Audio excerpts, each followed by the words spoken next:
నమస్తే, నేను Roja. Welcome to special drive. నవ్విపోదురుగాక నాకేటి సిగ్గు అంటోంది బంగ్లాదేశ్ తాత్కాలిక ప్రభుత్వం. ప్రజలతో ఎన్నుకోలేదు, ప్రజల ద్వారా గెలవలేదు, కానీ ఇండియాపై మాత్రం అక్కసు ప్రదర్శిస్తూనే ఉంది. చిన్న పొదుపు సంఘాలను ఏర్పాటు చేసి తద్వారా ఆర్థిక నిపుణుడు అన్న పేరు సంపాదించి నోబెల్ అవార్డు గెలుచుకున్న మహమ్మద్ యూనస్ బుద్ధేంటో ఆయన పగ్గాలు చేపట్టిన నాటి నుంచి మనం చూస్తూనే ఉన్నాం. ఇండియాకు వ్యతిరేకంగా ఓవైపు పాకిస్తాన్, మరోవైపు చైనాలను ఉసిగొల్పి తన పీఠం కాపాడుకోవాలని చూస్తున్నాడు. తాజాగా చైనాకు వెళ్లి బంగ్లా పాలకుడు వక్రబుద్ధిని చాటుకున్నాడు. ఇండియాపై వ్యతిరేకతతో చెలరేగిపోయాడు. ఇండియా భిక్షతో స్వాతంత్రం సంపాదించిన దేశంలో ఉన్న ఒక పెద్ద మనిషి సాగిస్తున్న దౌత్య అరాచకం ప్రపంచంలో మరెవ్వరికీ సాధ్యం కాదంటే నిజమేనని అంగీకరించాల్సిందే.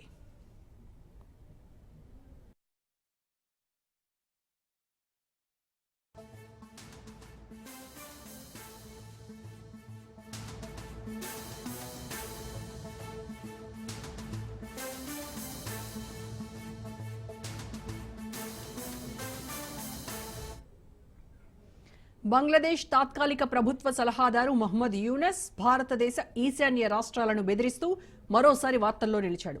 చైనాకు రెడ్ కార్పెట్ పలికి ఇండియాకు ఎర్ర జెండా చూపించాడు. గత వారం బీజింగ్లో 4 రోజుల పర్యటన చేసిన యూనస్ బంగ్లాదేశ్లో పలు ప్రాజెక్టులను చేపట్టాల్సిందిగా దగాకోర్ చైనాను కోరుకున్నాడు. బంగ్లాదేశ్, చైనా ఏమైనా చేసుకుంటాయి, మనకు ఆ విషయం అక్కర్లేదు, కానీ ఇండియాను కెలికి చలి కాచుకోవాలనుకోవడంతో ఆ మొత్తం వ్యవహారంపై అగ్గి రాజుకుంటోంది. North eastern states landlocked states అని, సముద్రమే లేదని, ఎటు చూసినా భూభాగమేనని, తమకు మాత్రమే అంటే బంగ్లాదేశ్ ఒక్కదానికే సముద్ర మార్గం అంటూ గొప్పలు పోయాడు యూనస్. ఈశాన్య రాష్ట్రాలు ల్యాండ్ లాక్డ్ గా ఉన్నందున వాటిని పరోక్షంగా అణిచివేయచ్చని, ఈ ప్రాంతంలో చైనా విస్తరించొచ్చేందుకు తాము వెల్కమ్ పలుకుతామన్నాడు. 7 రాష్ట్రాలను సముద్ర మార్గం ద్వారా చేరుకోలేమన్న ఆయన సముద్ర జాలాలన్నింటికీ తామే రక్షకులమని కలరింగిచ్చాడు. ఇండియా ప్రమేయం అక్కడ ఉండదని, ఇక బంగ్లాదేశ్ ఆధీనంలోని సముద్ర జలాల్లో చైనా ఏమైనా చేసుకోవచ్చంటూ అక్కడి పాలకులను రారమ్మంటూ స్వాగతం పలికాడు.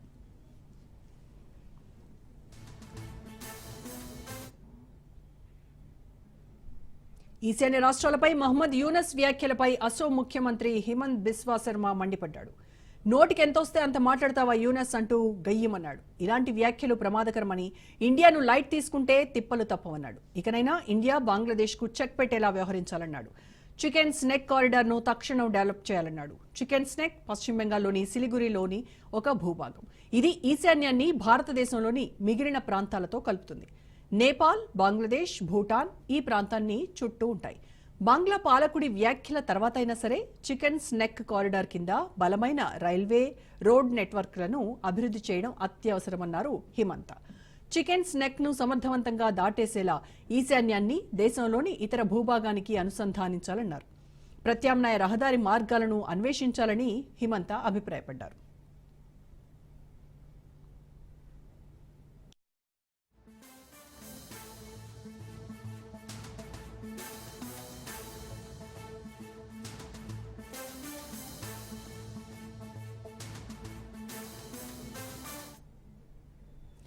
ఇంజనీరింగ్ సవాళ్లు ఎన్నున్నప్పటికీ దృఢ సంకల్పం, కొత్త టెక్నాలజీతో సాధించి బంగ్లాదేశ్కు వెన్నులో వణుకు పుట్టించాలన్నాడు హిమంత బిస్వా శర్మ.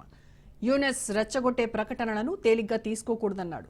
ఢాకా విధానం ఈశాన్య ప్రాంతాలకు ప్రమాదకరమని, దీనిపై కేంద్ర విధానమేంటో చెప్పాలని కాంగ్రెస్ నేత పవన్ ఖేరా దుయ్యబట్టారు. ఈశాన్యాన్ని దేశంలోని మిగిలిన ప్రాంతాలకు అనుసంధానించే మరింత బలమైన రైలు, రోడ్డు నెట్వర్క్లను అభివృద్ధి చేయడం అత్యవసరమని అన్నారు. ఈశాన్య భారతదేశంలోని 7 సోదర రాష్ట్రాలను ల్యాండ్ లాక్డ్ గా పేర్కొంటూ బంగ్లాదేశ్ను సముద్రానికి సంరక్షకుడంటూ యూనస్ ప్రకటన అభ్యంతరకరమైనదని మండిపడ్డారు. యూనస్ వ్యాఖ్యలపై ప్రధాని మోడీ ఆర్థిక సలహా మండలి సభ్యుడు Sanjeev Sanyal social media X వేదికగా విరుచుకుపడ్డాడు. అసలు మీరేం చెప్పాలనుకుంటారో మీకైనా అర్థమవుతుందని ప్రశ్నించాడు. ఇండియాలోని 7 రాష్ట్రాలు ల్యాండ్ లాక్డ్ స్టేట్స్ అని బహిరంగ కామెంట్స్ చేయడం అవసరమేంటన్నాడు.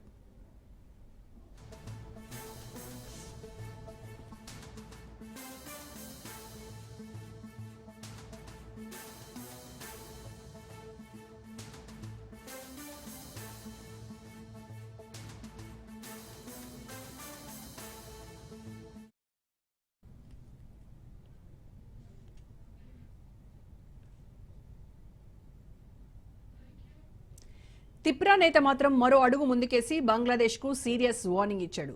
త్రిపురలో తిప్రామోత పార్టీకి నాయకత్వం వహిస్తున్న ప్రద్యోత్ మాణిక్య తీవ్ర వ్యాఖ్య చేశాడు. ఒకప్పుడు చిట్టగాంగ్ను పాలించిన మన స్వదేశీ ప్రజలకు మద్దతివ్వడం ద్వారా భారతదేశం సముద్రంలోకి ఒక మార్గాన్ని ఏర్పరచుకోవాల్సిన సమయం ఆసన్నమైందన్నాడు. తద్వారా మనం ఇకపై కృతజ్ఞత లేని పాలనపై ఆధారపడకూడదన్నాడు. భారతదేశం చేసిన అతిపెద్ద తప్పు ఏంటంటే 1947లో అక్కడ నివసిస్తున్న కొండ ప్రాంత ప్రజలు భారత యూనియన్లో భాగం కావాలని కోరుకుంటున్నప్పటికీ ఓడరేవును వదులుకోవడం అన్నాడు. యూనస్ తనను తాను సముద్ర సంరక్షకునని అనుకుంటున్నాడని, కానీ 85 ఏళ్ల వయసులో స్టాప్ గ్యాప్ పాలకుడన్న విషయాన్ని మరవద్దన్నాడు. ఇదే అంశంపై మాట్లాడడానికి మనకు అందుబాటులోకి వచ్చారు ప్రముఖ రాజకీయ విశ్లేషకులు మామిడి గిరిధర్ గారు. గుడ్ ఈవినింగ్ గిరిధర్ గారు. నమస్తే అమ్మా. నమస్తే గిరిధర్ గారు, ఈ ఈశాన్య రాష్ట్రాలను ల్యాండ్ లాక్డ్ స్టేట్స్ గా మహమ్మద్ యూనస్ వ్యాఖ్యానించడాన్ని ఎలా చూడాలంటారు? అంటే కావాలని ఇండియాని కెలకడమేనా, ఇండియాని రెచ్చగొట్టేటువంటి వ్యూహంలో భాగంగానే ఇలాంటి వ్యాఖ్యలు చేశాడనుకోవచ్చు అంటారా? అంటే మనకు అక్కడ ఉన్నటువంటి ఈశాన్య రాష్ట్రాలు ల్యాండ్ లాక్డ్ అన్న విషయం అందరికి తెలిసిన విషయమే. మనకు అక్కడికి వెళ్ళాలంటే కనుక ఈ చికెన్ స్నెక్ అంటారు కదా, ఆ సిలిగురి కారిడోర్ అంటారు. ఆ చిన్న పట్టి ఒక 25-30 కిలోమీటర్లు మాత్రమే దానికి వైశాల్యం ఉంటుంది. దాని నుంచే వెళ్ళాలి ఈ రాష్ట్రాలన్నింటినీ మనం వెళ్ళాలంటే. గతంలో షేక్ హసీనా ప్రభుత్వం ఉన్నప్పుడు మనకు ట్రాన్సిట్ రైట్స్ ఉండేవి. అంటే మనం కోల్కతా నుంచి బయలుదేరి ఢాకా గుండానో లేకపోతే ఇతరత్ర బంగ్లాదేశ్ లో హైవేస్ వాడుకుని మనం ఈశాన్య రాష్ట్రాలకు వెళ్ళేటువంటి ఒక వెసులుబాటు మనకు ఉండేది. అలాగే అక్కడ ఉన్నటువంటి చట్టోగ్రామ్ పోర్ట్ ఏదైతే ఉందో, పోర్ట్ లో మనం సామాన్ దించుకుని అక్కడి నుంచి త్రిపుర ఇతరత్ర మనకు మిజోరాం, మణిపూర్ కి పంపించేటువంటి వెసులుబాటు కూడా మనం ఆవిడతో చేసుకున్నాం. పైపెచ్చు చట్టోగ్రామ్ ఏదైతే మనకు పోర్ట్ ఉందో అది భారతదేశాన్ని డెవలప్ చేయమని చెప్పి షేక్ హసీనా ప్రభుత్వం అప్పట్లో ఇచ్చింది. ఇది నేపథ్యం. దీనికి కంప్లీట్ గా ఆపోజిట్ గా ఈ రోజు మహమ్మద్ యూనస్ అతని డెసిగ్నేషన్ ఏంటంటే senior advisor to the government of Bangladesh. Government ఎక్కడ ఉంది? గవర్నమెంట్ ఉంటే గవర్నమెంట్ కి అడ్వైజర్ ఉంటారు కదా, ప్రభుత్వమే లేదు అక్కడ. ప్రభుత్వం అంటే నిజంగా ఎవరు? షేక్ హసీనా రిజైన్ నేను చేయలేదు అని ఆవిడ చెప్తోంది. అంటే నిజంగా చెప్పాలంటే ఆవిడే ఇప్పుడు లీగల్ గా టెక్నికల్ గా ఆవిడే ఇంకా ప్రధానమంత్రిగానే భావించాలి. పైపెచ్చు దానికి అడ్వైజర్ అంటున్నాడు. ఎవరికి అడ్వైజ్ ఇస్తున్నాడు? సో అందుకని అతనికి లీగల్ స్టాండింగ్ లేదు. అయినా కానీ అతనికి ఇచ్చిన పొజిషన్ ఏంటంటే త్వరితగతిన ఎన్నికలు నిర్వహించి అక్కడ ఒక సుస్థిరమైన ప్రభుత్వాన్ని ఏర్పాటు చేయవలసిన బాధ్యత మాత్రమే ఉన్నది అతనికి. దాన్ని వదిలిపెట్టి ఈ రాజకీయాలు చేస్తారు. ఎందుకంటే అతన్ని తీసుకొచ్చినటువంటి శక్తులు ఎవరైతే ఉన్నారో వాళ్ళు అమెరికాలోని డీప్ స్టేట్ కి సంబంధించినటువంటి వ్యక్తులు. మనకు గత ప్రభుత్వం జో బైడెన్ ప్రభుత్వంలో ఉన్నటువంటి డీప్ స్టేట్ శక్తులు ఎవరైతే ఉన్నారో వాళ్ళు ఈయన ముందుకు తీసుకొచ్చారు. మనం చూసాం, ఈయన అమెరికాకు వెళ్ళినప్పుడు ఈయనకు బ్రహ్మరథం పట్టారు. క్లింటన్ కుటుంబం, క్లింటన్ తర్వాత హిలరీ క్లింటన్, వీళ్ళిద్దరు కూడా ఆయన స్టేజ్ పిలిచి కౌగిలించుకొని చాలా ఆయనకు మర్యాద సత్కారాలు చేశారు. కాబట్టి ఆ డీప్ స్టేట్ ఈయనని వచ్చి అక్కడ స్థాపించారు. డొనాల్డ్ ట్రంప్ రాగానే ప్రస్తుతానికి ఆయన అంతర్గతమైన వ్యవహారాల్లో చాలా బిజీగా ఉన్నారు. ఆయన చిన్న చిన్న దేశాల గురించి పట్టించుకునేటువంటి సమయం లేదు ఆయనకు. అందుకనే మోదీ గారికి చెప్పారు మీరు హ్యాండిల్ చేయండి అన్నారు. కాబట్టి ఈ రోజు భారతదేశం కన్ను ఎర్ర చేసిందంటే బంగ్లాదేశ్ ఎక్కడికి పనికి రాకుండా పోతుంది. గతంలో భారతదేశమే మనమే కాన్షియస్ గా వాళ్ళ టెక్స్టైల్ ఇండస్ట్రీ పెరగాలి అనే ఉద్దేశంతో మనకు వాళ్ళు సపోర్ట్ చేసింది షేక్ హసీనా ప్రభుత్వం ఉన్నప్పుడు. ఈ రోజు బంగ్లాదేశ్ నుంచి వెళ్ళేటువంటి ఏకైక ఎక్స్పోర్ట్ ఏదైనా ఉందంటే కనుక textile industry.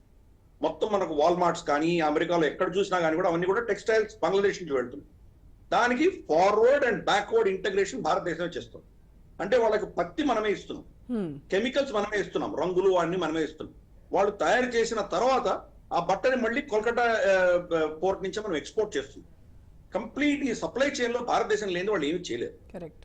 Mohammed Yunus take over చేసిన తర్వాత భారతదేశానికి వ్యతిరేకంగా ఇటువంటి పిచ్చి ఇవన్నీ ప్రగల్భాలు పలికేసరికి మనం కూడా కఠినమైన చర్యలు తీసుకోవడం మొదలు పెట్టాము. ఈ రోజు రమారమి 15 నుంచి 20% వాళ్ళ టెక్స్టైల్ ఇండస్ట్రీ కుదేలేదు. ఎగ్జాక్ట్ గా అంతనే 15 నుంచి 20% మన తిరుపూర్, కోయంబత్తూర్, ఈరోడ్, సేలం ఈ ప్రాంతంలో ఉన్నటువంటి టెక్స్టైల్ ఇండస్ట్రీ అంతనే పెరిగింది. అంటే డైరెక్ట్ గా దాన్ని అబ్జర్వ్ చేసుకోగలిగాం. రేపటి రోజు బంగ్లాదేశ్ టెక్స్టైల్ ఇండస్ట్రీని కంప్లీట్ గా సర్వనాశనం చేసి మొత్తం భారతదేశమే సప్లై చేయగలిగిన క్షమత మన దగ్గర ఉంది. మనకు లుధియానా తర్వాత పంజాబ్ లో ఉన్నటువంటి వూల్ నిట్టింగ్ ఇండస్ట్రీ కావచ్చు, లేదా మనకు కోయంబత్తూర్, ఈరోడ్, సేలంలో ఉన్నటువంటి కావచ్చు, మనకు సూరత్ లాంటి ప్రాంతాలు కావచ్చు, మన దగ్గర చాలా టెక్నాలజీ, మన దగ్గర చాలా కెపాసిటీ ఉంది. మనం వాళ్ళు బాగుండాలి అన్న ఉద్దేశంతో వాళ్ళకి మనం ఈ సాయం చేశాం. దానికి ప్రతిఫలంగా ఈరోజు మహమ్మద్ యూనిస్ చెప్పింది చాలా అతి దారుణమైనటువంటి, చాలా డేంజరస్ స్టేట్మెంట్ కింద మనం భావించాలి. ఎందుకంటే ఈరోజు బంగ్లాదేశ్ కూడా చైనాకి యాక్సెస్ లేదు. చైనా ఒకవేళ బంగ్లాదేశ్ లో వచ్చి తిష్ట వేయాలన్నా బంగ్లాదేశ్ నుంచి వాళ్ళు ఎక్కడికి వెళ్ళగలరు? పక్కన మియన్మార్ ఉంది. మియన్మార్ సరిహద్దులే ఉన్నాయి బంగ్లాదేశ్. భారతదేశం కాకుండా ఒక మియన్మార్ సరిహద్దులు తప్ప ఇంకేమీ లేదు బంగ్లాదేశ్. సముద్రం పోని సముద్రం ఇంత బే ఆఫ్ బెంగాల్లో కింద నుంచి దక్షిణ నుంచి పై దాకా ఢాకా మన చిట్టగాంగ్ పోర్ట్ దాకా వెళ్ళారే అనుకుందాం చైనీస్. అక్కడి నుంచి ఏం చేయగలరు వాళ్ళు? ముందుకు వెళ్ళాలంటే మళ్ళీ భారత భూభాగం నుంచే వెళ్ళాలి వాళ్ళు. మియన్మార్ నుంచి వెళ్ళాలంటే మియన్మార్ ఆ పక్క ప్రాంతం అంతా కూడా అరక్కన్ ఆర్మీ, ఈ రోహింగ్యాలను తరిమేసినటువంటి అరక్కన్ ఆర్మీ అక్కడ కబ్జా చేసుకొచ్చింది. కాబట్టి వాళ్ళు కంప్లీట్ గా ముస్లింస్ కి వ్యతిరేకమైనటువంటి శక్తి. మొత్తం ఊచకోత కోసి నరసంహారం చేసి ఒక్క రోహింగ్యాను కూడా ఉంచకుండా అందరినీ బంగ్లాదేశ్ కి తరిమేశారు. అటువంటి శక్తి అక్కడ పక్కన కూర్చుంది. సో చైనా అక్కడి నుంచి వెళ్ళాలంటే ఎలా పెడుతుంది అది? కాబట్టి చైనా ఒకవేళ బంగ్లాదేశ్ లో వచ్చినా అది ఏమి చేసేటువంటి పరిస్థితి కాదు. సో మహమ్మద్ యూనిస్ ఇచ్చిన స్టేట్మెంట్ ఏంటంటే ఈశాన్య భాగాలన్నీ, ఈశాన్య రాష్ట్రాలు భారతదేశంలో ఉన్నవన్నీ కూడాను ల్యాండ్ లాక్, కాబట్టి మీరు తలుచుకుంటే దాన్ని మీరు కట్ చేయొచ్చు, అదంతా మీ అధీనంలో తెచ్చుకోవచ్చు, అప్పుడు మీకు బంగ్లాదేశ్ మీకు పనికి వస్తుంది అన్న ఒక అంటే చెప్పకనే అటువంటి ఒక నెరేటివ్. అంటే ఎంత దారుణమైనటువంటి కామెంట్స్ సార్. అంటే బంగ్లాదేశ్ కి స్వాతంత్రం రావడంలో ఇండియా పాత్ర చాలా కీలకం. అలాగే బంగ్లాదేశ్ తో మనము లాంగ్ టర్మ్ రిలేషన్స్ కూడా మెయింటైన్ చేస్తూ ఉన్నటువంటి సందర్భంలో వాళ్ళకి హెల్ప్ చేస్తూ ఉన్నాము. ఆ టైంలో ఇంతటి దారుణమైనటువంటి వ్యాఖ్యలు చేయడము అంటే అక్కడ రాజకీయంగా ఉన్నటువంటి సంక్షోభాన్ని కప్పిపుచ్చుకోవడానికి డైవర్షన్ గా ఇలా ఈ రకమైనటువంటి కామెంట్స్ చేస్తున్నాడు అంటారా? తప్పకుండా ఆయన ఒక పెద్ద డీప్ స్టేట్ అసెట్, అది అర్థం చేసుకోవాలి ఫస్ట్. ఈ డీప్ స్టేట్ అసెట్ అంతా కూడాను లెఫ్టిస్ట్, అల్ట్రా జిహాదిస్ట్ ఇటువంటి శక్తులు ఏవైతే ఉంటాయో వారు అందరూ కలిసికట్టుగా పనిచేస్తారు ఇటువంటి ప్రాంతాలంతా కూడా. కాబట్టి ఇప్పుడున్నటువంటి ప్రభుత్వం వాళ్ళ స్వతంత్రాన్ని కూడా వాళ్ళు తిరస్కరిస్తుంది. పాకిస్తాన్కి దగ్గర అవుతున్నారు. వాళ్ళ స్వతంత్రం కోసం పోరాటం చేసినటువంటి షేక్ ముజిబుర్ రెహమాన్ చిత్రాలు, అతని స్టాచ్యూస్ వాటిని ధ్వంసం చేశారు. అతనికి సంబంధించినటువంటి లైబ్రరీ, అతనికి సంబంధించినటువంటి మ్యూజియంస్ ధ్వంసం చేస్తున్నారు. వాళ్లకు ఇండిపెండెన్స్ వచ్చిన రోజు వాళ్ళు వాళ్ళే ఏదో కష్టపడి సంపాదించుకున్నట్టు, భారతదేశం దాంట్లో ఎటువంటి పాత్ర లేనట్టు వాళ్ళు అభివర్ణించుకుంటున్నారు. పైపెచ్చు ఐఎస్ఐని, పాకిస్తాన్ సైన్యాన్ని వాళ్ళు బంగ్లాదేశ్ లో మళ్ళీ పిలుచుకుంటున్నారు. కాబట్టి ఈ శక్తులన్నీ కూడా ఏంటంటే వాళ్ళకి స్వతంత్రం వచ్చినా కానీ కూడా 1971 నుంచి ఇప్పటి వరకు కూడా మన స్వతంత్రం కాదు, మనం పాకిస్తాన్ లోనే భాగంగా ఉండాలి అన్నట్టు ఆ భావజాలం ఉన్నటువంటి వ్యక్తులే వీళ్ళందరూ. మహమ్మద్ యూనిస్ కు వ్యతిరేకంగా హ్యూమన్ ట్రాఫికింగ్, తర్వాత చైల్డ్ ట్రాఫికింగ్, తర్వాత డ్రగ్ అండ్ ఇటువంటి అంటే ఇల్లీగల్ పైసల ట్రాన్స్ఫర్, ఈ కేసులన్నీ అతని మీద ఉండినాయి. షేక్ హసీనా యాక్చువల్ గా అతన్ని రేపో మాపో అరెస్ట్ చేయవలసినటువంటి పరిస్థితిలో అతను ఉన్నాడు. చాలా మంది అరెస్ట్ అయ్యి ఉండేవాడు తప్పకుండా. ఈ మనీ లాండరింగ్ చాలా చేశాడు. క్లింటన్ కుటుంబానికి వాళ్ళ మనీ లాండరింగ్, వాళ్ళు ఏ ప్రపంచంలో యుద్ధాలు ఎక్కడెక్కడి నుంచో చేశారు, ఆ యుద్ధాల్లో వాళ్ళంతా పైసలు కొట్టేసిన పైసలన్నీ కూడా మహమ్మద్ యూనిస్ బ్యాంక్ ఏదైతే ఉందో ఆ బ్యాంక్ ద్వారా మళ్ళీ వాళ్ళకు ఒక లీగల్ గా వైట్ మనీగా వాళ్ళ దగ్గరికి వెళ్ళింది. కాబట్టి ఆ రౌండ్ ట్రిప్పింగ్ లో అంతా కూడా ఇతను చాలా కీలక పాత్ర పోషించాడు. అందుకని వాళ్లకు అసెట్ ఇద్దాం. అతన్ని తీసేసి అతనికి క్లింటన్స్ కి మధ్యలో ఉన్నటువంటి వ్యవహారాన్ని ఎక్స్పోజ్ చేస్తే కనుక క్లింటన్స్ యొక్క చరిత్ర మొత్తం కూడాను పబ్లిక్ తెలిసిపోతుంది. దానివల్ల చాలా నష్టం ఉంటుంది. ఇది అక్కడ ఉన్నటువంటి పరిస్థితి. ఎప్పుడైతే అమెరికా సమర్థన పోయిందో నెక్స్ట్ ఆల్టర్నేటివ్ చైనా కాళ్ళు పట్టుకునేటువంటి ప్రయత్నం ఈరోజు మహమ్మద్ యూనిస్ చేస్తుంది. ఎందుకంటే కనీసం తనను రక్షించడానికి ఇంకో శక్తి కావాలి. లేకపోతే కనుక మనకు అమెరికాను తర్వాత భారతదేశం ఇద్దరు కలిస్తే మహమ్మద్ యూనిస్ పని ఇంకా అయిపోయినట్లే అని అనుకోవచ్చు. కాబట్టి తనను తాను కాపాడుకోవడానికి చైనాకు వెళ్లి దాసోహం అంటున్నాడు. ఇప్పుడు చైనాకి దాసోహం అనడంలో, చైనా హెల్ప్ చేస్తానడంలో అంటే అతని స్ట్రాటజీ సక్సెస్ అయినట్టు అంటారా చైనా విషయంలో?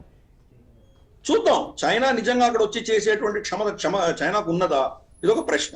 చైనా ఎప్పుడు కూడాను భారతదేశాన్ని ఇబ్బంది పెట్టేటువంటి ప్రయత్నమే వాళ్ళు చేస్తున్నారు. కానీ చేసిన ప్రయత్నాలన్నీ విఫలమయ్యాయి. ఫర్ ఇన్స్టెన్స్ పాకిస్తాన్ లో వాళ్ళు సిపిఈసి అని పెట్టుకున్నారు, చైనా పాకిస్తాన్ ఎకనామిక్ కారిడార్ అని పెట్టుకున్నారు. గ్వాదర్ పోర్ట్ వాళ్ళు అధీనంలో తీసుకున్నారు. అక్కడి నుంచి వాళ్ళు ట్రైన్స్, తర్వాత మనకు ఈ ట్రక్కులు, ఈ వీటి గుండా తీసుకువెళ్లి పాక్ ఆక్రమిత జమ్మూ కాశ్మీర్ లో నుంచి వెళ్ళి కష్గర్ అన్నటువంటి వాళ్ళ జింగ్జియాంగ్ లో ఉన్నటువంటి ఊరికి తీసుకువెళ్ళి మళ్ళీ అక్కడి నుంచి వాళ్ళు చెంగడూకు తీసుకువెళ్ళాలంటే చైనా ఆక్రమిత అక్సై చిన్ మీదుగా వెళ్ళాలి. అంటే రెండు ప్రాంతాలు కూడా భారత భూభాగాలు వీళ్ళిద్దరి అధీనంలో ఉన్న ప్రాంతాల నుంచే వెళ్తే కానీ వాళ్ళు ఈ యొక్క సిపిసి పనిచేయరు.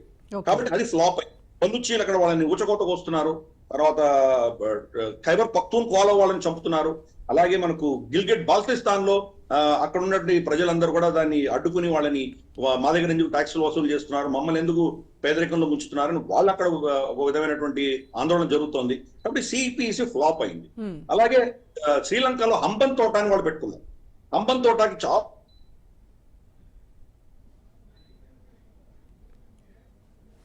అంటే లిటరల్ కొనేసుకున్నట్టు మనం అనుకోవచ్చు.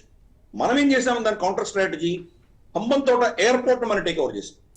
హంబన్ తోట ఎయిర్పోర్ట్ భారతీయ అధీనంలో, హంబన్ తోట పోర్ట్ వచ్చేసి చైనా అధీనంలో ఉంది. హంబన్ తోట ఎయిర్పోర్ట్ వచ్చేసి ఎయిర్పోర్ట్ భారత అధీనంలో ఉంది, వాళ్ళ సీ పోర్ట్ చైనా అధీనంలో. కానీ అక్కడ ఒక షిప్ రాదు, ఒక ఫ్లైట్ రాదు. కాబట్టి చైనా అక్కడ ఏం చేసినా కానీ అబ్జర్వ్ చేయడానికి మన సెన్సర్స్, మన రెడార్స్ అన్ని అక్కడ ఉన్నాయి. సో దాన్ని కూడా కౌంటర్ చేశాం. అలాగే మాల్డీవ్స్ లో మనకు వ్యతిరేకంగా వాళ్ళు ఇండియా అవుట్ అన్న క్యాంపెయిన్ తోటి మొహమ్మద్ మొయిజుని వాళ్ళు నిలబెట్టారు. ఫస్ట్ కొన్ని రోజులు మనకు వ్యతిరేకంగా చాలా ప్రగల్భాలు పలికాడు. ఈ రోజు ఏమైంది, కంప్లీట్ గా దాసోహం అని ఢిల్లీకి వచ్చి మోకరిల్లో వచ్చిన పరిస్థితి. వాళ్ళ సూక్ ఇన్వెస్ట్మెంట్స్ రమారమి $2.5 బిలియన్ సూక్ ఇన్వెస్ట్మెంట్స్ ని మనమే బెయిల్అవుట్ చేసి. కాబట్టి భారతదేశం లేని వీళ్ళకి ఎవరికీ గతి లేదు. ఈ విషయం వీళ్ళు అర్థం చేసుకోవాలి. భారత భూఖండం ఏదైతే ఉందో, ఇండియన్ సబ్ కాంటినెంట్ అంటామో, ఉపమహాద్వీపం అంటామో, అక్కడ ఏ దేశం కూడా భారతదేశానికి వ్యతిరేకంగా వాళ్ళు కనుక ప్రవర్తిస్తే వాళ్లకు పుట్టుగతులు ఉండవు. ఇది మనం ఏదో చేస్తున్నట్లు కాదు, అది భౌగోళికమైనటువంటి విషయాలు. వాళ్ళ కనెక్షన్స్ అన్ని భారతదేశంతోనే ఉన్నాయి, ట్రాన్సిట్ కారిడోర్స్ అన్ని భారతదేశంతోనే ఉన్నాయి. భారతదేశం లేని వాళ్ళ ఎకానమీ ఎవరిది కూడాను పనిచేయదు. ఈరోజు పాకిస్తాన్ ఎంత పాతాళంలో ఉందో మనం చూస్తున్నాం. అలాగే చైనాని ఇన్వైట్ చేసిన దేశాలన్నీ కూడా నష్టపోయింది. ఈ బంగ్లాదేశ్ పరిస్థితి కూడా అదే అవ్వబోతున్నది. ఇప్పుడు బంగ్లాదేశ్ లో కనుక చైనా పోర్ట్స్ కానీ అలాగే ఎకనామిక్ జోన్స్ డెవలప్ చేస్తే కనుక అది భారతదేశానికి నష్టం అని చూడాలంటారా, లేకపోతే అది అంటే ఎకనామిక్ కాంపిటీషన్ గానే చూడాలంటారా? ఇబ్బంది ఉంటుంది మనకు తప్పకుండా, కానీ మనకు పెద్ద దానివల్ల ఏదో చాలా నష్టం వచ్చేస్తుంది, మన దానివల్ల చాలా ఏదో డేంజర్ అని నేను అనుకోను నేను. ఎందుకంటే మనం భారతదేశం చాలా పెద్ద శక్తి, ఇది అర్థం చేసుకోవాలి. మనకు చాలా క్షమత ఉన్నది. పాకిస్తాన్, బంగ్లాదేశ్ ఇటువంటి పిచ్చి పని ఏదైనా చేసే ప్రయత్నం చేస్తే వాళ్ళు కూడా చికెన్ స్నేక్ ఒకటి ఉంది. అది ఎక్కడంటే మనకు చక్మా ట్రైబల్ ఏరియాస్ అని ఉన్నాయి, మనకు చిట్టగాంగ్ హిల్ ట్రాక్స్ అని ఉన్నాయి. చిట్టగాంగ్ హిల్ ట్రాక్స్ లో అక్కడ ఉన్నటువంటి ట్రైబల్స్ అందరూ కూడా హిందువులే. అది బంగ్లాదేశ్ అధీనంలో ఉన్నారు. వాళ్ళందరూ అక్కడ ఉండకూడదు, భారతదేశంలో విలీనమవ్వాలని కోరుకుంటున్నారు. చట్టోగ్రామ్ లో కూడా ఇప్పుడు రమారమి 40% హిందువులే ఉన్నారు. చట్టేశ్వరి మహాదేవి మందిరం ఉంది, శక్తిపీఠం ఉంది అక్కడ. నేను వెళ్ళి దర్శించుకున్నాను కూడా. మాస్టర్ సూర్యసేన్ లాంటి వాళ్ళు ఎంతో మంది ఇక్కడ మనకు స్వతంత్ర పోరాటంలో పాల్గొని బలిదానం ఇచ్చినటువంటి వ్యక్తులందరూ అక్కడ చట్టగ్రామ్ నుంచి వచ్చారు. ఈ రోజు కూడా మీరు అండమాన్ సెల్యులర్ జైలుకి వెళ్తే చట్టగ్రామ్ కాన్స్పిరసీలో అరెస్ట్ అయిన వాళ్ళ లిస్ట్ అంతా అక్కడ జాబితా ఉంటుంది. కాబట్టి ఇక్కడ ఆ ప్రాంతంలో మనకు త్రిపుర నుంచి సముద్రంకి వెళ్ళడానికి జస్ట్ ఒక 100 కిలోమీటర్ల దూరమే ఉంది మనం. అది బంగ్లాదేశ్ అధీనంలో ఉంది. ఈజీగా మనం దాన్ని కట్ చేయొచ్చు. కట్ చేస్తే ఈ చట్టగ్రామ్ అంతా కూడాను పాకిస్తాన్కి విడిపోతుంది. అలాగే ఉత్తర బంగ్లాదేశ్ లో సిల్హట్ అనే ప్రాంతం ఉంది. సిల్హట్ ఇప్పటికి కూడా 50% హిందువులు ఉన్నారు. బ్రిటిష్ వాళ్ళు కుట్రపూరితంగా దాన్ని పాకిస్తాన్కి ఇచ్చారు గతంలో 47లో. అక్కడి నుంచి హిందువులందరూ పాపం అక్కడి నుంచి వలస వెళ్ళి మనకు అస్సాంలోనో లేకపోతే ఇతరత్ర రాష్ట్రాల్లో, మేఘాలయ ఇటువంటి రాష్ట్రాల్లో వాళ్ళు తలదాచుకుంటే, మేఘాలయ మళ్ళీ క్రిస్టియన్ మెజారిటీ స్టేట్, వాళ్ళు ఈ హిందువులను వాళ్ళు యాక్సెప్ట్ చేయలేదు.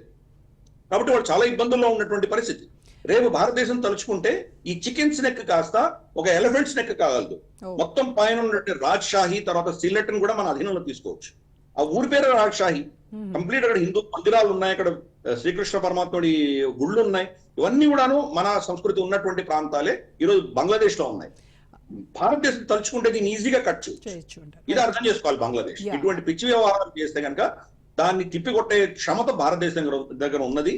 ఒక రెండవ ప్రపంచ యుద్ధం అయిన తర్వాత రమారమి 1,00,000 మంది 93,000 సైన్యాన్ని, పాకిస్తాన్ సైన్యాన్ని ఢాకాలో, బంగ్లాదేశ్ లో మనం దాసోహం అనిపించి మనకు సరెండర్ చేసినటువంటి శక్తి భారతదేశానికి అప్పుడే ఉన్నప్పుడు కరెక్ట్ ఇప్పటి భారతదేశం ఎంత శక్తి ఉంటుందో అర్థం చేసుకోవాలి. కరెక్ట్. కాబట్టి ఇటువంటి పిచ్చి వేషాలు వేసి చైనా దెబ్బతింటుంది, బంగ్లాదేశ్ కూడా దెబ్బతింటుంది. ఎగ్జాక్ట్లీ 1947లో ఈ చట్టగాంగ్ పోర్ట్ ని ఇండియా వదులుకోవడం అనేది ఒక చారిత్రక తప్పిదంగా చూడాలి, లేకపోతే అప్పటి పరిస్థితుల్లో అది అనివార్యమైందంటారా?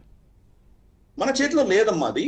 అది ఆల్రెడీ ఈ యొక్క బౌండరీ కమిషన్ ఏదైతే ఉందో మనకు రాట్క్లిఫ్ ఎవరైతే దీని మన బౌండరీ గీశారో ఆయన దాన్ని వాళ్ళకు బంగ్లాదేశ్కి ఇచ్చేశారు. దాంతో మనకు అంటే గతంలో కూడా మనకు తెలుసు 1905లోను 6లోను మనకు బంగాల్ విభజన జరిగింది. ఈస్ట్ బెంగాల్ వెస్ట్ బెంగాల్ అని జరిగింది.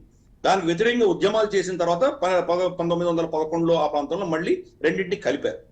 ఈ పార్టిషన్ అయినప్పుడు గతంలో వాళ్ళు చేసినటువంటి ఈస్ట్ బెంగాల్ ని వాళ్ళు పాకిస్తాన్కి ఇచ్చేశారు.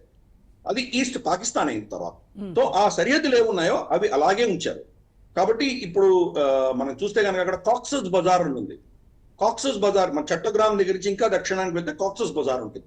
ఆ చిన్న స్ట్రిప్ కూడా బంగ్లాదేశ్కి ఇచ్చేయడం తోటి మన ఈశాన్య రాష్ట్రాలకు సముద్రం నుంచి కనెక్షన్ కట్ అయిపోయింది. కాబట్టి ఇప్పుడు ఇటువంటి పిచ్చి ప్రగల్భాలు వీళ్ళు ఏమైనా చేస్తే ఆ మొత్తం ప్రాంతం మనం తీసుకునేటువంటి అధికారం మనకు ఉన్నది. ఇప్పుడు రోహింగ్యాలందరూ కాక్సస్ బజార్ లో ఉన్నారు. బంగ్లాదేశీలే కాక్సస్ బజార్ వెళ్ళడానికి భయపడుతుంది. ఎందుకంటే కాక్సస్ బజార్ ఈ రోహింగ్యా ఉగ్రవాదులతోటి అసలు చాలా అస్థిరమైన పరిస్థితిలో ఈరోజు కాక్సస్ బజార్ ఉంది. ఇవంతా కూడాను మనకు దక్కకుండా ఈశాన్య రాష్ట్రాలని వాళ్ళు క్రిస్టియన్ గా కన్వర్ట్ చేయాలన్నటువంటి కుట్రతోటి బ్రిటిష్ అమెరికన్స్ కలిసి చేసినటువంటి ఈ యొక్క బౌండరీ డీలిమిటేషన్ అన్నది 1947లో వాళ్ళు చేశారు. మనం చూస్తే కనుక 2వ ప్రపంచ యుద్ధంలో అమెరికన్ సైన్యం ఇక్కడ నాగాలాండ్ లో ఉండేది జపనీస్ ని ఎదుర్కోవడానికి. నాగాలాండ్ ఈ ప్రాంతంలో ఉన్నటువంటి వాళ్ళు ఏం చేశారు, యుద్ధం అయిపోయినా వెళ్ళిపోలేదు. అక్కడ వాళ్ళ మిషనరీలు అందరూ కూర్చొని దాన్ని కంప్లీట్ గా క్రిస్టియనైజ్ చేశారు. ఈ రోజు నాగాలాండ్, మిజోరాం రమారమి 97-98% క్రిస్టియన్. 1947లో 35-40% మాత్రమే క్రిస్టియన్, 60% ట్రైబల్ రిలీజియన్స్ ఉండేవి. దాన్ని కన్వర్ట్ చేశారు. అందుకనే అదే షేక్ హసీనా కూడా చెప్పింది, ఇక్కడ అమెరికా చాలా డీప్ స్టేట్ చాలా పెద్ద కుట్ర పన్నుతోంది, ఇక్కడ ఒక క్రిస్టియన్ దేశాన్ని తయారు చేసే ప్రయత్నం చేస్తున్నారు. అందుకనే మణిపూర్ లో మనకు గొడవలు అవుతున్నాయి. ఎందుకు అవుతున్నాయంటే ఆ కచిన్ ఆర్మీస్ అన్నది, తర్వాత మనకు ఈ యొక్క కచిన్ ట్రైబల్స్ ఎవరైతే ఉన్నారో వాళ్ళందరూ క్రిస్టియన్స్. అక్కడ మైటీ హిందువుల మీద దాడులు చేయడము, అక్కడ డ్రగ్స్ వ్యాపారం చేయడము, దీంతో మణిపూర్ తర్వాత మియన్మార్ సైడ్ ఉన్నటువంటి కచిన్ ప్రాంతము, నాగాలాండ్, మిజోరాం ఇవన్నీ క్రిస్టియన్ మెజారిటీ స్టేట్స్. అలాగే బంగ్లాదేశ్ లో కొంత ప్రాంతము, ఇవంతా కూడా తీసుకుని ఒక సపరేట్ క్రిస్టియన్ దేశం చేయాలని చెప్పి అమెరికా ప్రయత్నం చేస్తోంది అని షేక్ హసీనా చెప్పింది, మనం చెప్పేది కాదు. సెంట్ మార్టిన్ ఐలాండ్ అడిగారు, ప్లస్ ఒక క్రిస్టియన్ దేశం తయారు చేసే ప్రయత్నం చేస్తున్నారు అని. అందుకని ఇక్కడ ఎందుకు అంత అల్లకల్లోలంగా ఉందో అని అర్థం చేసుకో. అటువంటి ప్రాజెక్ట్ కోసమే మహమ్మద్ యూనిస్ ని పెట్టారు. భారతదేశంలో ఉన్నటువంటి ఈశాన్య రాష్ట్రాలని మన నుంచి వేరు చేయడానికి కుట్రలో భాగంగానే అతను ఉన్నాడు. కాబట్టి ఈరోజు అమెరికానికి సమర్థన లేదు కాబట్టి చైనానికి సమర్థన తీసుకునేటువంటి ప్రయత్నం చేస్తుంది. కాబట్టి అతనికి ఎటువంటి సమాధానం ఇవ్వాలో చాలా సీరియస్ గా భారతదేశం కూడా ఆలోచన చేయాలి. మనకు ప్రాబ్లం ఏంటంటే కనుక మనం ఏం చేసినా కానీ కఠినమైన చర్య తీసుకుంటే అక్కడ ఉన్నటువంటి హిందువులు ఇప్పుడే చాలా ఇబ్బందుల్లో ఉన్నారు. వాళ్ళ నరసంహారం అనేది మళ్ళీ మొదలయ్యేటువంటి ప్రమాదం ఉంది. కాబట్టి ఆచితూచి వ్యవహరించాలి. ఎక్కడ వాళ్ళని మనం నొక్కాలో అక్కడ నొక్కుతున్నాము, ఎక్కడ వాళ్లకు కొంత మనం ఊరట కలిగించాలో చేస్తున్నాము. రెండు కూడా మనం బ్యాలెన్స్ చేసుకొని మనం వెళ్తున్నాం. కానీ ఒక స్థాయి దాటి మన దేశానికి రక్షణకు విఘాతం కలిగించే దిశగా అతను ఏ ప్రయత్నాలు చేసినా దాన్ని తిప్పికొట్టే క్షమత, ఆ శక్తి మనకు ఉన్నది. దానికి మొత్తం అమెరికా మనకు సమర్థనగా నిలబడుతుంది. కాబట్టి చైనా అటువంటి పిచ్చి పని చేస్తుందని నేను అనుకోను. కానీ చైనా, పాకిస్తాన్ ఇద్దరు కలిసి బంగ్లాదేశ్ ని భారతదేశానికి వ్యతిరేకంగా వాడుకుంటారు. అక్కడి నుంచి ఈశాన్య రాష్ట్రాల్లో వేర్పాటు శక్తులకు వీళ్ళు పైసలు, సామాగ్రి, ఆయుధాలు సప్లై చేయడము, అలాగే మనకు బెంగాల్లో ఇటువంటి కొన్ని భారత వ్యతిరేక శక్తులకు వాళ్ళు పైసలు సప్లై చేయడము, ఇటువంటివి తప్పకుండా జరుగుతాయి. మనల్ని ఇబ్బంది పెట్టే ప్రయత్నం మాత్రం తప్పకుండా చేస్తారు. రైట్. అయితే బంగ్లాలో కనుక యూనస్ తాత్కాలిక ప్రభుత్వం పతనం అయితే చైనాతో సంబంధాలు కొనసాగుతాయంటారా? చైనా వెనక్కి వెళ్ళిపోదా? ఏ దేశమైనా కానీ అమ్మా, ప్రపంచంలో అన్ని దేశాలతో ఏదో విధమైన సంబంధాలు ఉండి తీరాలి. ప్లస్ పైపెచ్చు పెద్ద పెద్ద దేశాలు ఏవైతే ఉంటాయో, G20 దేశాలు ఉంటాయో, వాటిని ఎవరు విస్మరించలేరు. చైనా ఈరోజు ప్రపంచంలో 2వ పెద్ద ఎకానమీ. కాబట్టి ఏ దేశమైనా దాన్ని విస్మరించాలి. ఈవెన్ భారతదేశం కూడా వాళ్ళకు చూస్తే కనుక రమారమి $130 బిలియన్ ట్రేడ్ వాళ్ళతో మనకున్నది. హ్మ్. రమారమి 80 నుంచి $90 బిలియన్ వాళ్ళ ట్రేడ్ మనం వాళ్ళ దగ్గర నుంచి కొనుక్కుంటున్నాము. మనం 20-30 బిలియన్ చైనాకు అమ్ముతున్నాం. మరి ఇంత స్పర్ధ, ఇంత ఘర్షణ ఉన్నా కానీ కూడా వాళ్ళతో మనమే తెగదెంపులు చేసుకోలేదే. హ్మ్. ఇటువంటి పిచ్చి పని చేసింది ఏకైక దేశం పాకిస్తాన్. కాబట్టి ఈరోజు వాళ్ళ అధపాతాళంలో ఉన్నారు వాళ్ళు. Correct. మీకు ఎటువంటి ఇబ్బందులు ఉన్నా కానీ కూడా వాణిజ్యం జరగాలి. ఎందుకంటే ఇప్పుడు గ్లోబలైజ్డ్ ప్రపంచంలో ఒకరు మీరు ఒక కనెక్టివిటీలో ఉన్నటువంటి పరిస్థితుల్లో ఒకరిని విస్మరిస్తే దెబ్బతినేటువంటి ప్రమాదం ఉంది. కాబట్టి బంగ్లాదేశ్ కూడా అదే పరిస్థితి. కొన్ని ఇన్పుట్స్ వాళ్ళ టెక్స్టైల్ ఇండస్ట్రీకి చైనా నుంచి వస్తున్నాయి. ఓకే. అలాగే చైనా కూడా వీళ్ళకి ఒక మంచి ఎక్స్పోర్ట్ మార్కెట్. కాబట్టి బంగ్లాదేశ్ కూడా కంప్లీట్ గా చైనాని విస్మరించలేరు. కాకపోతే షేక్ హసీనా ఉన్నప్పుడు ఏం చేసిందంటే ఆవిడ బ్యాలెన్సింగ్ చేసుకుంది. మన ఇంట్రెస్ట్ కు వ్యతిరేకంగా వాళ్ళు ఏమైనా చైనా అక్కడ ఏమైనా చేస్తే కనుక ఆవిడ దాన్ని ఆపేది. మిగతా అంశాల్లో వాళ్ళు చైనాతో మైత్రి వాళ్ళకు ఉండేది. కరెక్ట్. కాబట్టి ఏ దేశం కూడా చైనా తోటి మైత్రి చేసుకుంటానంటే దాన్ని మనం వద్దు అనమని. అది భారత వ్యతిరేకమైనటువంటి ఒక నెరేటివ్ కోసం దాన్ని వాడుకుంటున్నారంటే అక్కడ మనం తప్పకుండా మనం దాన్ని ఖండించాలి. నివారించే ప్రయత్నం చేస్తాం. Yeah. నేపాల్లో కూడా అదే పరిస్థితి. నేపాల్ ప్రభుత్వం మనకు వ్యతిరేకంగా చైనా ప్రేరణతోటి వాళ్ళ మ్యాప్నే మార్చుకున్నారు. వాళ్ళ నోట్లో కూడా మనకు లిపులేక్, లింపియదురా, కాలాపాని అన్నటువంటి మనకు ఉత్తరాఖండ్ లో ఉన్నటువంటి ప్రాంతాలని వాళ్ళ మ్యాప్ లో మా భూభాగం అని చూపించుకుని వాళ్ళు ఈవెన్ నోట్లో కూడా ప్రింట్ చేసుకున్నారు. అది చైనా ప్రేరణ వాళ్ళతో చేశారు. కానీ మనం దానికి వ్యతిరేకంగా యుద్ధం చేసి వాళ్ళతో ఏదో కొట్టి ఇటువంటి చేయలేదు. డిప్లొమాటిక్ గానే డీల్ చేస్తున్నాం. యా. మనం ఏంటంటే భారతదేశం యొక్క క్షమత ఏంటంటే మనం ఒక T20 మ్యాచ్ ఆడమ్మా. ఏదో వాళ్ళు ఏదో అనగానే ఇమ్మీడియట్ గా మనం రియాక్ట్ అయిపోయి దానికి ఏదో చేయము. టెస్ట్ మ్యాచ్ ఆడతాము. టెస్ట్ మ్యాచే కాదు, సిరీస్ ఆడతాము. చాలా దీర్ఘకాలీనంగా దీన్ని హ్యాండిల్ చేస్తాం. కశ్మీర్ లో మనకు ఎన్ని దశకాలుగా వాళ్ళు చేసినటువంటి రావణ కాష్టం అక్కడ మృత్యు తాండవం ఏదో జరిగిందో దాన్ని క్రమేపీ మనం తీసేసామా లేదా? కరెక్ట్. ఈ రోజు కశ్మీర్ లో వెళ్తున్నటువంటి పర్యాటకులు చూస్తే కనుక మిగతా ఏ రాష్ట్రాలు లేనంత మంది అక్కడ వెళ్తున్నారు. ఎంత శాంతి నెలకొల్పగలిగాం మనం అక్కడ. అలాగే నాగాలాండ్ లో కూడా, నాగాలాండ్ లో అంత వేర్పాటువాదం ఉన్నప్పుడు కూడా పివి నరసింహారావు గారి సమయంలోనే మన పద్మనాభయ్య గారు హైదరాబాద్ లోనే ఉంటారు. వారు ఐఏఎస్, ఆయన హోమ్ సెక్రటరీగా ఉండేవారు. అప్పుడు చేసినటువంటి సీజ్ ఫైర్ అగ్రిమెంట్, అప్పుడు చేసినటువంటి ఏదైతే ఒప్పందం ఉందో ఈ రోజు దాకా అది సేఫ్ గా ఉంది. అక్కడ ఈ రోజు గొడవలు లేవు.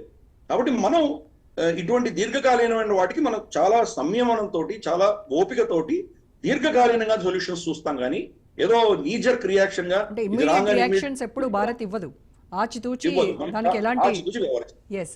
అయితే బంగ్లాకు చైనా ఏం చెప్తుందంటే ఈ రివర్ మేనేజ్మెంట్ గురించి, రివర్ వాటర్ మేనేజ్మెంట్కి 50 ఏళ్ల వరకు మేము సహాయం అందిస్తామని చెప్తున్నారు. అంటే అది ఇంకా ఇండియాకును మనకు ఉన్నటువంటి అంటే జల వివాదాలు ఏవైతే ఉన్నాయో వాళ్ళతో అవి ఇంకా ప్రేరేపించబడుతున్నాయంటారా? తప్పకుండా చైనా వాళ్ళు చేసేది వాళ్ళు చేస్తారు. చైనా ఎందుకు చేయదు? వాళ్ళు భారతదేశాన్ని ఇబ్బంది పెట్టాలి అన్నటువంటి అజెండా వాళ్ళకు ఉన్నది. ఎందుకు చేయరు వాళ్ళు? లేకపోతే బంగ్లాదేశ్ వాళ్ళకి ఎందుకు? బంగ్లాదేశ్ వాళ్ళకి ఏం పని? చిన్న దేశం వాళ్ళు. చైనీస్ ఎకానమీకి వాళ్ళు ఎందుకు పనికిరారు? భారతదేశాన్ని, మయన్మార్ ని కట్టడి చేయడానికి, దాంట్లో చైనీస్ ఇన్ఫ్లుయెన్స్ పెట్టుకోవడానికి మాత్రమే బంగ్లాదేశ్ పనికొస్తుంది. కానీ అంతకు మించి ఏమీ లేదు. బంగ్లాదేశ్ లో నీటి ప్రాజెక్టుల గురించి చైనా వచ్చి ఏమైనా చేసిందంటే దానివల్ల చైనాకి ఏం లాభం దాంతో? రైట్. కాబట్టి అర్థం చేసుకోవాలి. తప్పకుండా దానివల్ల భారతదేశానికి ఇబ్బందులు కలిగించే దిశగానే వాళ్ళు ప్రయత్నాలు చేస్తారు. ఇప్పుడు ఎందుకంటే మనకు అక్కడ టిబెట్ లో బ్రహ్మపుత్ర నది మీద పెద్ద డ్యామ్ కట్టబోతున్నారు. ప్రపంచంలోనే అతి పెద్ద డ్యామ్ అని వాళ్ళు చెప్తున్నారు. దానివల్ల భారతదేశానికి వచ్చే నీళ్ళని ఆపేసే ప్రయత్నం చేస్తారు. ఆపేసే ప్రయత్నం చేస్తే దానివల్ల లోవర్ రైకీరియన్ స్టేట్స్ అని అంటారు ఇంగ్లీష్ లో. అంటే దానికంటే కింద దిగువన ఆ నీళ్లను వాడుకునేటువంటి దేశాలు కానీ ప్రాంతాలు కానీ ఏవైతే ఉంటాయో వాళ్ళు దెబ్బతింటారు. మొట్టమొదటి దెబ్బతింటాం మనం. అస్సాంలో నీళ్లు రావడం తగ్గిపోతాయి. తర్వాత అక్కడి నుంచి బంగ్లాదేశ్ కి వెళ్తాయి నీళ్ళని. బంగ్లాదేశ్ దెబ్బతింటారు. కానీ అక్కడ ప్రాజెక్ట్ కట్టేసి చూడు భారతదేశం నీళ్లు ఇవ్వట్లేదు అని చెప్పి ఒక నెరేటివ్ వాళ్ళు బిల్డ్ చేయబోతుంది. కానీ మనకే భారతదేశానికి నీళ్లు రాకుండా కట్ చేసేటువంటి ప్రయత్నం చైనా టిబెట్ లో చేస్తుంది. Right sir. సో మొత్తానికి బంగ్లాదేశ్ ఏంటంటే ఎలా ఏం జరగబోతుందో కొంతకాలం వేచి చూడాల్సింది అంటారు. Right. Thank you so much Giridhar గారు. ఇది వాళ్ళ స్పెషల్.